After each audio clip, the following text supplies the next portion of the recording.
Halo, apa kabar Anda semua? Senang sekali nih hari Sabtu akhir pekan masih bisa menjumpai Anda semua. Saya bersama Bung Rocky Gerung.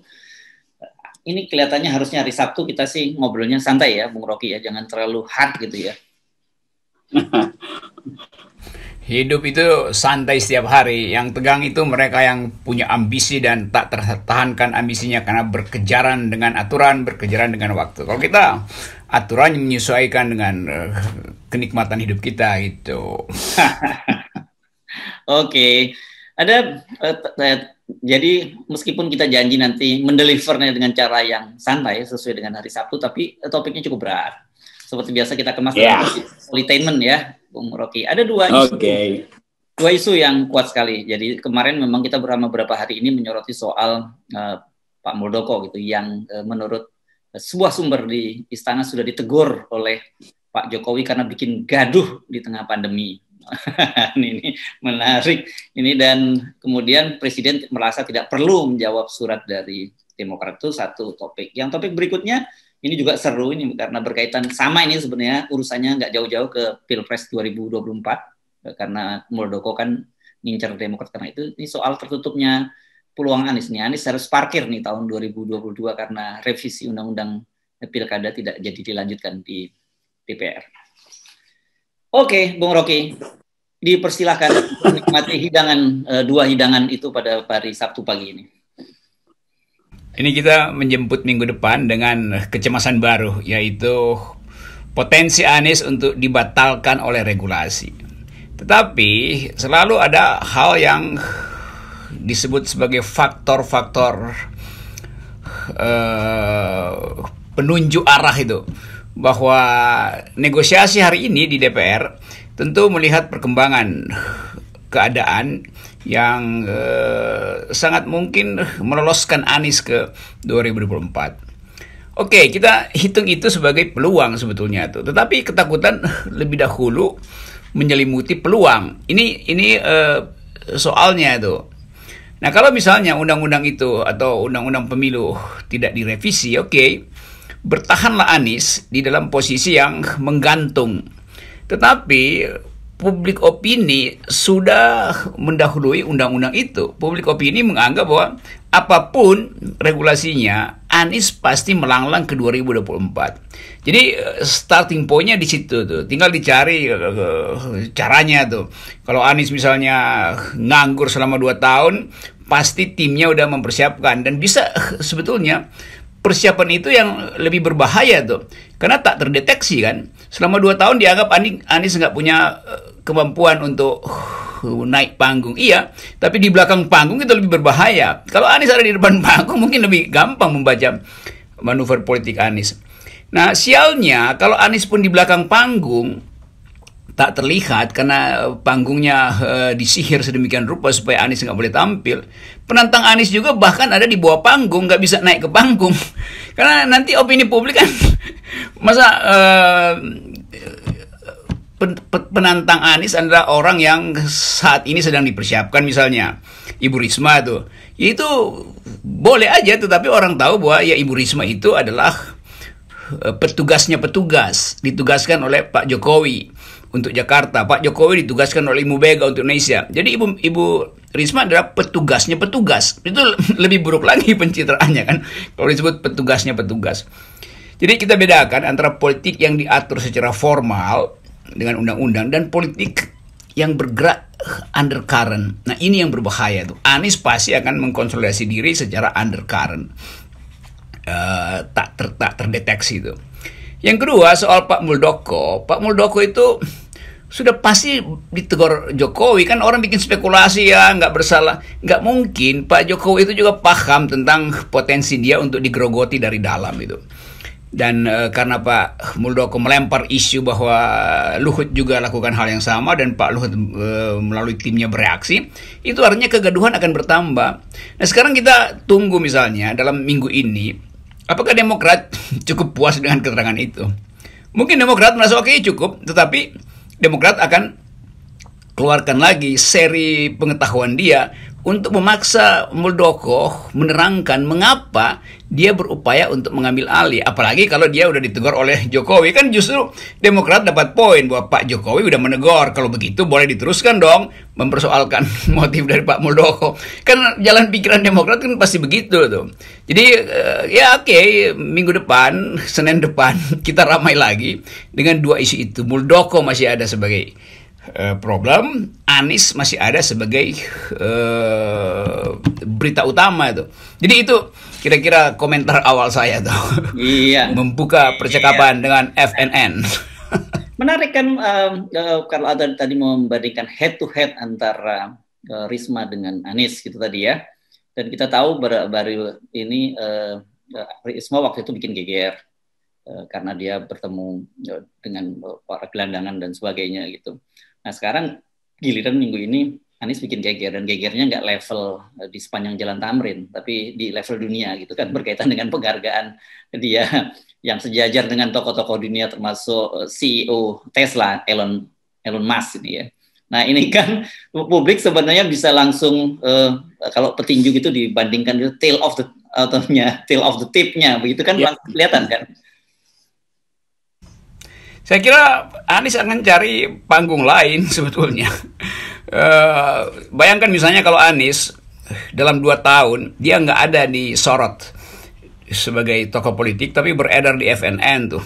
Jadi narasumber tetap itu. Sementara Ibu Risma itu ditonton oleh TV yang memang dimaksudkan untuk membesarkan beliau. Itu dalam 2 hari Ibu Risma langsung menguap karena nggak ada pikiran lain kan dari Ibu Risma. Kita udah tahu apa yang akan diucapkan oleh Ibu Risma itu.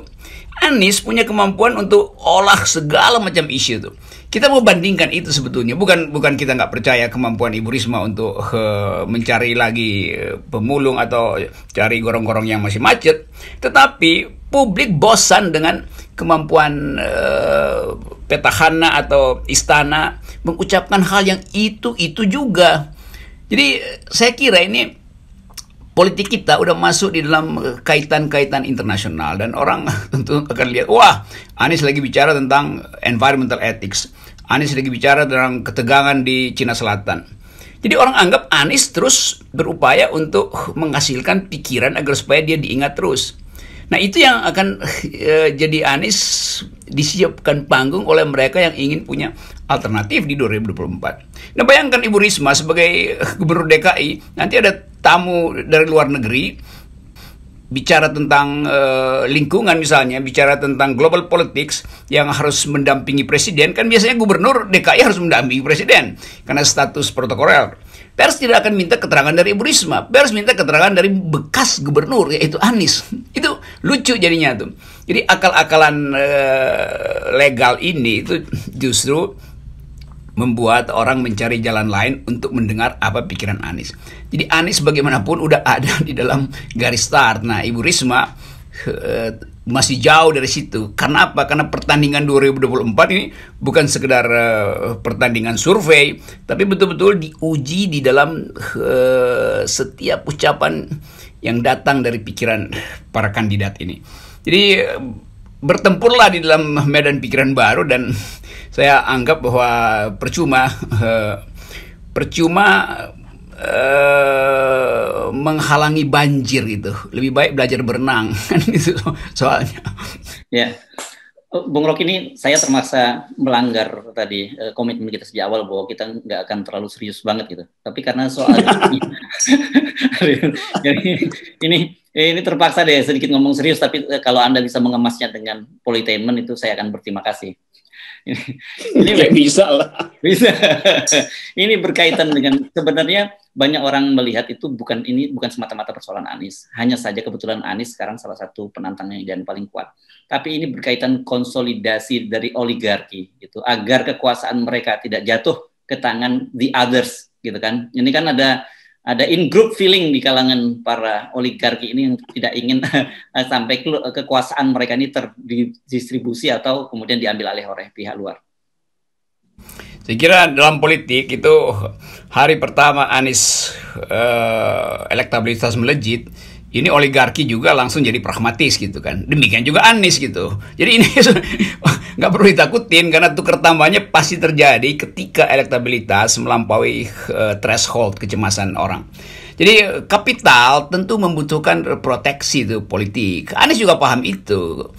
Jadi saya anggap sinyal dari pemodal itu mungkin diterima lewat jalan belakang pada Anies itu. Itu juga yang akan kita awasi. Kita nggak membiarkan Anies masuk lagi dalam jebakan itu. Tetapi kita mesti tahu bahwa elemen pragmatisme itu sangat tinggi pada perpolitikan kita tuh. Jadi kalau misalnya dianggap itu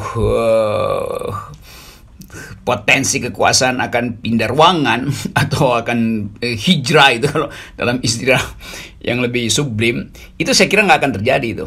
Karena nggak ada satupun pemodal yang ingin kabur dari Indonesia kalau melihat ada potensi dari orang yang justru bisa memberi iklim lain pada penanaman modal atau pada pertumbuhan ekonomi. Karena ini soalnya adalah ekonomi harus bertumbuh tuh. Ini bukan soal ideologi. Jadi oligarki ini menganggap bahwa ya investasi tidak bertumbuh di era Pak Jokowi, walaupun secara ideologis Pak Jokowi aman misalnya dari segala macam alam pikiran yang berupaya untuk melihat Indonesia tidak jatuh dalam doktrin-doktrin agama gitu. Tapi Anies bukan orang yang doktriner di dalam soal agama. Yang terjadi adalah dukungan publik yang mayoritas adalah Muslim politics memang mengarah pada Anies, dan itu faktanya. Tetapi dari bagian itu ada lapisan masyarakat tentu yang ingin ada doktrin yang lebih ketat. Tetapi itu tidak banyak. Yang lebih banyak adalah melihat kemampuan Anies untuk menghasilkan keadilan. Dan masyarakat Islam atau Muslim politics mengerti itu tuh. Jadi pada Anies dititipkan dua hal. Pertama adalah lakukan kebijakan yang memungkinkan Indonesia bertumbuh kembali, dan itu pasti sesuai dengan cita-cita kemaslahatan umat. Kalau saya pakai istilah-istilah yang komunitarian gitu ya. Nah sebaliknya, konglomerat juga atau para pemodal melihat bahwa dia bisa bertemu di tempat yang sama tuh. Nah itu yang saya sebut sebagai pragmatisme politik. Ya, jadi hukumnya kira-kira adalah bahwa money follow the power gitu ya. Ya itu kalau dibikin ringkasan yang agak nyeleneh kira-kira begitu. Tapi kita nggak ingin mengatakan money follow the power dalam pengertian oligarki akan mengatur lagi kekuasaan. Enggak, kita ingin oligarki itu ditertibkan justru oleh power yang pro pada justice gitu. Ya, jadi artinya sebenarnya mereka kelihatannya berpikir keras lagi ya untuk membendung Anies, karena satu sudah berhasil nih tahap revisi pilkada. Undang-undang pilkada berhasil, kemudian presidensial threshold juga sudah berhasil kan, tapi masih ada lubang tadi ya, lubang, dan itu yang susah dibendung, itu berkaitan dengan elektabilitas. Oke. Ya, karena soal politik itu soal elektabilitas, bukan soal undang-undang. Undang-undang nanti juga dirubah bisa 2 hari sebelum jadwal pemilihan umum dirubah undang-undangnya, karena partai-partai yang elektabilitasnya rendah itu mungkin 2 jam sebelum 2023 datang tahun itu, akhirnya direvisi lagi. Oke, kita inginkan agar supaya pilkada tetap dijalankan di DKI, mungkin khusus buat DKI, karena semua konstelasi kan udah saling tukar tambah di situ tuh. Jadi politik selalu ada di dalam kondisi yang disebut bergetar terus tuh, oscillating. Nggak ada garis yang dalam politik itu. Ya. Saya kira betul Anda, karena kemarin kan dengan alasan bahwa justru untuk menggerakkan ekonomi, pilkada 2020 tetap diselenggarakan, kan begitu. Sekarang dengan alasan yang sama, alasan pandemi, tapi dengan alasan yang berbeda gitu, dengan alasan tidak mau penanganan pandemi itu tidak fokus karena adanya pilkada. Jadi bisa berubah-ubah sesuai dengan kepentingan, kira-kira begitu ya, Bung Rocky. Ini jadi nggak perlu khawatir lah gitu ya. Ini undang-undang ini berubah sesuai dengan survei terhadap Anies sebetulnya. Jadi semua partai sebetulnya lakukan survei diam-diam. Nah hasil survei itu yang nanti berujung pada dicabut atau dilanjutkan revisi undang-undang itu. Jadi saya nggak anggap ini sesuatu yang serius, satu yang seolah-olah udah final hari ini, besok itu berubah bisa lebih gila lagi tuh. Nah, faktor yang lain tentu adalah saling intip di lingkaran kekuasaan sendiri tuh. Sampai sekarang Pak Jokowi nggak punya kader sebetulnya untuk diandalkan menantang Anies, menantang AHY atau menantang siapapun itu. Jadi pragmatisme juga akan datang dari Pak Jokowi. Kalau Pak Jokowi terdesak dan Pak Jokowi setelah survei dia tahu bahwa dia memerlukan dukungan dari pemerintahan baru paling nggak 2 tahun setelah dia lengser, supaya soal-soal yang masih tersangkut, soal macam-macam memungkinkan dia untuk dipersoalkan lagi bisa diproteksi oleh presiden yang baru tuh. Nah, mungkin dia juga akan mendorong Anies untuk jadi presiden itu. Jadi selalu bagian-bagian ini yang dilupakan orang, seolah harga mati Anies tidak boleh, harga mati Anies harus ada. Atau tidak, saya anggap bahwa tukar tambah politik adalah rumus yang paling bagus untuk melihat perkembangan dalam ya sebetulnya dalam 1 tahun ke depan atau enggak, saya anggap 3 bulan ke depan juga ini berubah lagi tuh regulasinya tuh. Ya, ya. Jadi kayak revisi soal undang-undang di Indonesia, revisinya itu kalau bagi kita orang Jakarta mungkin gambarannya bukan kayak busway gitu yang berhenti pada jalur-jalur tertentu. Ini bisa kayak bajai yang tinggal tepok dari belakang dan anytime dia bisa berbelok dan berbelok atau berhenti gitu ya, Bung Rocky ya. Iya, bahkan bisa jadi kayak motor gede itu bisa masuk ke jalur busway dan menghajar bajai. Jadi tetap kita berupaya untuk melihat politik dari segi tuntutan keadilan, tapi kita tahu bahwa tuntutan keadilan itu juga adalah hasil tukar tambah di antara mereka yang cemas bila kekuasaan beralih pada kelompok yang lain. Nah, kecemasan itu justru yang akan mengundang negosiasi. Ini sebetulnya negonya juga lagi berlangsung sekarang tuh. Gitu kira-kira. Baik, terima kasih Bung Rocky. Tapi sebelum kita akhiri perbincangan ini, saya ingin menyampaikan kabar duka kita. Saya kira sebagian besar kita tahu ada sahabat kita nih, sahabat muda kita, Bung Rocky, Profesor Firmansyah PhD, Rektor Universitas Paramadina. Ini tadi meninggal dunia, yang masih sangat muda, 44 tahun. Ini sekedar mengingatkan, Firmansyah ini kan pada waktu pernah menjadi dekan termuda di Fakultas Ekonomi UI ya, Bung Rocky, umur 32 tahun dia menjadi jadi dekan, dan ini teman yang sangat santun orangnya, saleh, santun, dan luar biasa.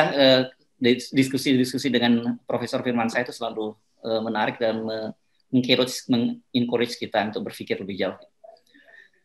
Ya, saya turut berduka karena Firmansyah itu teman saya. Terakhir juga dia di pemerintahan staf khusus ekonomi dari Presiden SBY. Saya kenal cara berpikirnya dan selalu ingin mencari solusi yang bermutu buat Indonesia. Jadi selamat jalan sahabat saya Firmansyah. Yes, oke, baik. Terima kasih Bung Rocky. Bye. Oke.